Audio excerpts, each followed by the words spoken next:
Bupati PD Roni Ahmad gagal dilakukan vaksinisasi vaksin Sinovac tahap awal bersama tenaga kesehatan di Rumah Sakit Umum Daerah Tengku Citiro Sigli.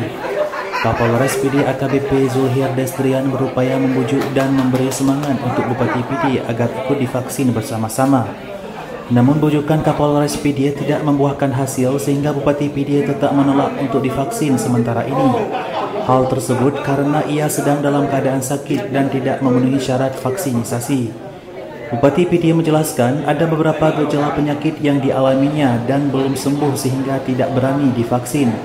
Untuk tahap selanjutnya, Roni Ahmad menunggu instruksi dokter jika sudah diperbolehkan untuk vaksinisasi. Menurutnya, seorang mantan kombatan GAM secara personel yang memiliki penyakit malaria dan penyakit lambung. Kondisi tersebut membuat Bupati PD menunda untuk disuntik vaksin Sinovac tahap awal di kabupaten setempat.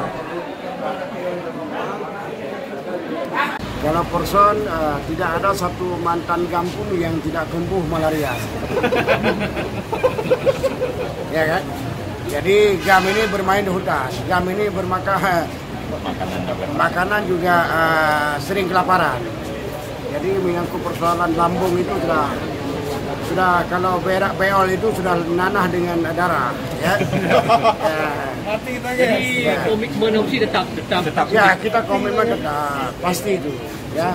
Untuk hari ini belum bisa, tapi insya Allah saya akan vaksin, ya. Jika kondisi saya normal, stabil, sebagaimana yang diharapkan oleh kesehatan. Meski demikian, Bupati PD Roni Ahmad berkomitmen untuk disuntik vaksin Sinovac guna menjaga kekebalan imun tubuh dari virus corona.